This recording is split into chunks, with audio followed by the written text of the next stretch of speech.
Hello everyone. तो दोस्तों, आज हम लोग जिस टॉपिक पे बात करेंगे वो पार्ट 4, मतलब ये पार्ट 3 लेक्चर 4 बोल सकते हैं। विद्युत धारा का चुंबकीय प्रभाव क्लास 10th का ही ये बोल सकते हैं फिजिक्स। ठीक है, क्लास 10th फिजिक्स विद्युत धारा का चुंबकीय प्रभाव चैप्टर 5 है, ये पार्ट 4 है। ठीक है, पार्ट 1, पार्ट 2, पार्ट 3 हम डाल चुके हैं।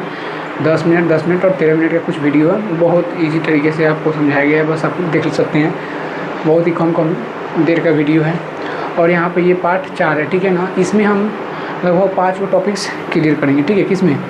इसमें सबसे पहले मैक्सवेल का दक्षिणास्थ नियम पढ़ेंगे, फ्लेमिंग का वामहस्त नियम, फ्लेमिंग का दक्षिणास्थ नियम, और उसके बाद विद्युत मोटर क्या होता है, विद्युत जनित्र क्या होता है, थोड़ा सा जानेंगे। उसके बाद इसके नेक्स्ट वीडियो में इसका वर्णन भी देखेंगे। ठीक है, तो इसका चलिए स्टार्ट करते हैं। ठीक है, चैप्टर 5 का टॉपिक जो क्लियर करने वाले हैं आज, जो करने वाले हैं मैक्सवेल का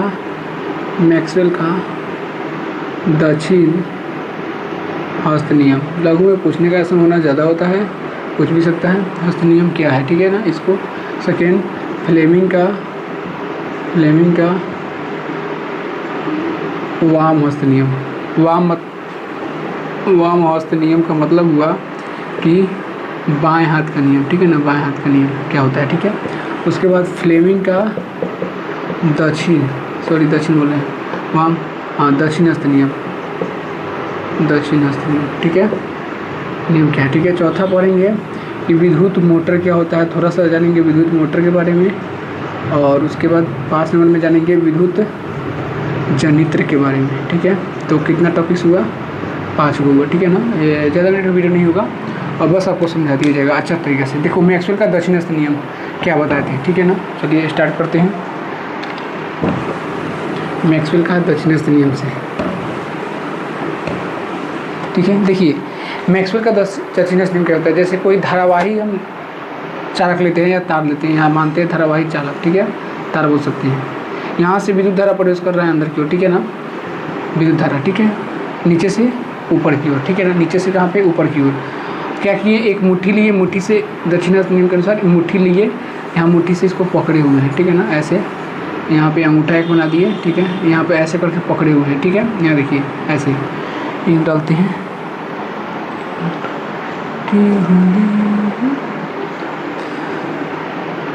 ठीक है, यहाँ पे पकड़े हुए हैं। तो ये कहता है मैक्सवेल का दक्षिणास्थ नियम बोलता है कि यदि किसी धारावाही मैक्सवेल के लिखने का तरीका समझिए। मैक्सवेल का दक्षिणास्थ नियम क्या है? तो मैक्सवेल के दक्षिणास्थ नियम के अनुसार यदि कोई धारावाही चालक या धारावाही चालक तार को इस प्रकार पकड़ेगी, मतलब अपने मुट्ठी से इस प्रकार पकड़ेगी, यदि ये जो अंगूठा है, अंगूठा और ये जो हाथ की शेष अंगुलियाँ है, ये शेष अंगुलियाँ, अगर अंगूठा जो है, अगर ये धारा की दिशा को बताता है, धारा की दिशा, तो हाथ की जो शेष उंगलियाँ जो है, हाथ की जो शेष उंगलियाँ है, ऐसे हम ये मानते हैं। मान लीजिए ये कोई तार है। ठीक है ना, कोई तार हम लेते हैं। यहाँ देखिए हम ये पकड़े हुए तार नहीं है, यहाँ पे यही लेते हैं मार्कर, ये तार है। ठीक है, इसको इस तरह मुट्ठी में पकड़े हुए, तो ये तार है मानते हैं। यहाँ से धारा ऊपर की ओर जा रही है, तो अंगूठा अगर धारा की दिशा को व्यक्त करेगी, तो ये जो शेष उंगलियाँ है वह चुंबकीय क्षेत्र की दिशा, ये जो शेष उंगलियाँ वो क्या बताती है? चुंबकीय क्षेत्र की दिशा, चुंबकीय क्षेत्र की दिशा बताती है। तो सीधा सा अगर लिखने का तरीका मालूम करे तो इसको लास्ट में शॉर्टकट में भी बता देंगे, एकदम शॉर्टकट में कैसे लिखना है। फ्लेमिंग मैक्सवेल का दक्षिणास्थ नियम, फ्लेमिंग का वामहस्त नियम, फ्लेमिंग का दक्षिणास्थ नियम। यदि अंगूठा धारा की दिशा बताए तो हाथ की शेष उंगली किसकी दिशा बताएगी? चुंबकीय क्षेत्र की दिशा। ये मैक्सवेल का दक्षिणास्थ नियम बोलता है। इसके बाद आता है फ्लेमिंग का वामहस्त नियम। ठीक है ना, इसके बाद क्या आता है? फ्लेमिंग का वामहस्त नियम। फ्लेमिंग का वाम हस्त नियम हम बोल दे रहे हैं, लिखने का यहाँ नहीं लिखिए, वाम हस्त नियम। ठीक है ना, अब फ्लेमिंग का वाम हस्त नियम क्या कहता है? जैसे फ्लेमिंग का वाम मतलब कि बाएं हाथ का नियम। तो ये जो मेरा बाएं हाथ है, इसके परस्पर 3 उंगलियों को इस प्रकार फैलाना है। इस प्रकार देखिए, 3 उंगलियों को इस प्रकार फैलाना है। यहाँ से देखिए, अगर यहाँ से ऐसे बनाते हैं इसका चित्र, तो यहाँ से ऐसे निकला रहेगा। ठीक है, 3 उंगलियों को, ठीक है, 3 उंगलियों को इस प्रकार फैलाना है ऐसे, वामहस्त नियम के अनुसार। ठीक है, इस प्रकार फैलाना है। इसको मान लीजिए अंगूठा है, मतलब ये अंगूठा है ये क्या है, ये बीच वाला को जो है ना यहाँ पे इसको बोलते हैं तर्जनी, और इस बीच वाला को क्या बोलेंगे, मध्यमा। ये तर्जनी है और ये क्या है, मध्यमा है, मध्यमा है। तो फ्लेमिंग का वाम हस्त नियम, अगर इसको लिखना चाहे तो लिख सकते हैं। फ्लेमिंग के वाम हस्त नियम के अनुसार यदि हम अपने हाथ की 3 उंगलियाँ बोल सकते हैं, अंगूठा, तर्जनी, मध्यमा को लंबवत फैलाना है। ये नहीं कि ऐसे कर, इसको लंबवत फैलाएंगे, लंबवत इस प्रकार फैलाया कि यदि, ठीक है ना, यदि तर्जनी चुंबकीय क्षेत्र की दिशा, चुंबकीय क्षेत्र की दिशा, ठीक है, और मध्यमा धारा की दिशा, तो अंगूठा जो है ना बॉल की दिशा को बताएगी। क्या बताएगी, बॉल की दिशा बताएगी। क्या बताएगी, बॉल की दिशा, ठीक है ना। मतलब कि फ्लेमिंग के वाम हस्त नियम के अनुसार यदि हम अपने बाएं हाथ की 3 उंगलियां को लंबवत इस प्रकार फैलाए, मतलब कि अंगूठा, तर्जनी, मध्यमा, यदि अंगूठा तर्जनी चुंबकीय क्षेत्र की दिशा, मध्यमा धारा की दिशा, तो अंगूठा किसकी दिशा बताएगी, बॉल की दिशा को बताएगी। ये फ्लेमिंग का वाम हस्त नियम बोलता है। उसके बाद फ्लेमिंग का दक्षिण हस्त नियम देखते हैं, ठीक है ना। बहुत ईजी तरीके से आपको बता दिया जाएगा एकदम। फ्लेमिंग का दक्षिण, ठीक है, यहाँ पे लगा देते हैं दक्षिण हस्त नियम, ठीक है ना। क्या है, फ्लेमिंग का दक्षिण हस्त नियम, फ्लेमिंग का दक्षिण हस्त नियम देखते हैं, ठीक है ना।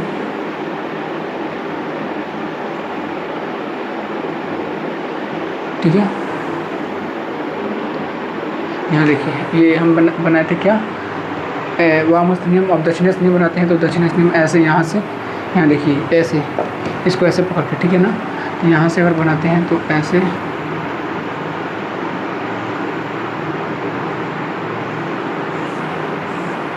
और ऐसे पकड़ते हैं, ऐसे देखिए यहाँ पे, यहाँ से ऐसे बनाए हुए हैं, ठीक है। इसको बोल सकते हैं अंगूठा, इसको तर्जनी, और इसको क्या बोलेंगे, मध्यमा, ठीक है ना। ठीक है, इसको अंगूठा, तर्जनी, इसको क्या बोलेंगे, मध्यमा बोलेंगे, ठीक है। तो यहाँ पर फ्लेमिंग का दक्षिण हस्त नियम के अनुसार यदि हम अपने दाएं हाथ की 3 उंगलियां अंगूठा, तर्जनी, मध्यमा को समकोणित बोल सकते हैं, लंबवत रूप से समकोणित इस प्रकार फैलाए कि यदि तर्जनी ये है ना, इसमें सेम, उसमें चुंबकीय क्षेत्र था, इसमें भी क्या हो जाएगा, चुंबकीय, इसमें भी वही हो जाएगा। तो रंग डालते हैं, तो इसमें भी क्या हो जाएगा, चुंबकीय। ये क्या बताएगा, चुंबकीय क्षेत्र की दिशा। ये भी क्या बताएगा, चुंबकीय क्षेत्र की दिशा। मध्यमा जो है ये बताएगा प्रेरित धारा की दिशा, प्रेरित धारा की दिशा, मतलब धारा की दिशा। तो ये अंगूठा क्या बताएगा, गति की दिशा को बताता है, गति की दिशा, ठीक है ना। तो ये था फ्लेमिंग का दक्षिण हस्त नियम, ठीक है ना। तो आप तीनों नियम देखिए, मतलब कि मैक्सवेल का दक्षिण हस्त नियम, फ्लेमिंग का वाम हस्त नियम, और ये क्या बोल सकते हैं, फ्लेमिंग का दक्षिण हस्त नियम देख लीजिए, ठीक है। उसके बाद इसको अगर शॉर्टकट में अगर समझा जाए तो शॉर्टकट में सीधा सी बात है, एक तरफ अगर ऐसे बना लेंगे, यहाँ पे ऐसे करके बना लिए, यहाँ पर मैक्सवेल वाला, यहाँ पर मैक्सवेल, यहाँ पर फ्लेमिंग का वाम हस्त नियम, यहाँ पर दक्षिण हस्त नियम फ्लेमिंग का, ठीक है। तो यहाँ पर एक चलक तार लिए, यहाँ पर पकड़े हुए हैं, यहाँ पर अंगूठा लगा हुआ है, यहाँ पर ये बताएगा धारा की दिशा, तो ये क्या बताएगा, चुंबकीय क्षेत्र की दिशा। इसमें ऐसे फल बनाए थे वाम हस्त नियम में कि अगर ऐसे ऐसे निकला हुआ है तो अंगूठा, तर्जनी और ये मध्यमा, ठीक है ना। तो ये चुंबकीय क्षेत्र की दिशा, ये धारा की दिशा, तो ये क्या बताएगा, बल बताएगा। इसमें सेम इसी तरह था, इसमें उल्टा इधर कर देंगे, ठीक है। तो ये अगर ये अंगूठा है तो अंगूठा, तर्जनी, मध्यमा, ठीक है ना। तो अगर ये चुंबकीय क्षेत्र की दिशा, ये प्रेरित धारा की दिशा, तो ये क्या बताएगा, गति की दिशा को बताता है। ये बहुत ईजी था, बस इसको अब देख लिए। अब विद्युत मोटर और विद्युत जनित्र थोड़ा देखेंगे, थोड़ा सा देखेंगे, कल इसके बारे में विशेष चर्चा करेंगे, ठीक है। जो नया आएगा था,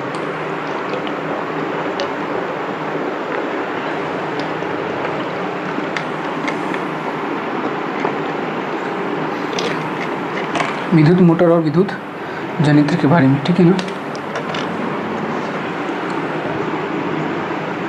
विद्युत मोटर और विद्युत जनित्र, ठीक है। तो विद्युत मोटर जो होता है ये एक प्रकार का ये ऐसा यंत्र होता है जिसके द्वारा बोल सकते हैं विद्युत मोटर में विद्युत ऊर्जा को कन्वर्ट करता है किस में, यांत्रिक ऊर्जा में। विद्युत मोटर और इसको बोल सकते हैं विद्युत जनरेटर। ठीक है, देखिए ये एक प्रकार का ऐसा यंत्र है, दोनों को बोल सकते हैं। ये कन्वर्ट करता है विद्युत ऊर्जा को किस में, यांत्रिक ऊर्जा में। क्वेश्चन पूछता है ऑब्जेक्टिव में कि किस कौन विद्युत ऊर्जा को यांत्रिक ऊर्जा में कन्वर्ट करता है, तो विद्युत मोटर यांत्रिक ऊर्जा में। ठीक है, और ये जो कन्वर्ट करता है ये यांत्रिक ऊर्जा को किस में, विद्युत ऊर्जा में कन्वर्ट करता है। कौन, विद्युत गणित। ठीक है, तो ये पांचों आप टॉपिक्स देख लिए। इसके बारे में विशेष चर्चा जो होगा अगले क्लास में, सचित्र वर्णन करने में उसका जो लेक्चर होगा उसमें बताया जाएगा। पार्ट 4 ही समाप्त हुआ, कम मिनट का वीडियो में ही आपको पार्ट 4, आप पार्ट 1, पार्ट 2, पार्ट 3 देखिएगा तो यह अच्छा से आ जाएगा। बोल के भी हम बता दिए, अगर लिखना चाहे तो वैसे लिख सकते हैं। विद्युत मोटर विद्युत ऊर्जा को यांत्रिक ऊर्जा में, और ये यांत्रिक ऊर्जा को किस में बदलता है, विद्युत ऊर्जा में बदलता है। ठीक है ना, आप इसको देख सकते हैं। रहा बात कि इसके बाद वाला जो टॉपिक रहेगा वो पार्ट 5 या पार्ट 6, मतलब पार्ट 5 या पार्ट 6 में ये चैप्टर फिनिश हो जाएगा। उसके बाद वन शॉट का विद्युत वो वन शॉट जो इसके ऊर्जा का स्रोत है, इसके 6 चैप्टर, उसको वन शॉट में ही समाप्त कर देंगे परसों या कल ही अगर मन करे तो उसको बना के हटा देंगे। इसके बाद इसका 2 पार्ट बचेगा, उसको हम जल्दी ही कवर कर देंगे। ठीक है, तो आज देखें हैं 5 टॉपिक्स, मैक्सवेल का दक्षिणावर्त नियम, फ्लेमिंग का वामावर्त नियम और फ्लेमिंग का दक्षिणावर्त नियम। ठीक है ना, आप इसको देख सकते हैं, ले सकते हैं, जैसे भी समझ सकते हैं। पार्ट 4 देख सकते हैं, पार्ट 4 देखिएगा, इससे आपको सुविधा मिलेगी। ठीक है, तब तक रहने देते हैं, धन्यवाद।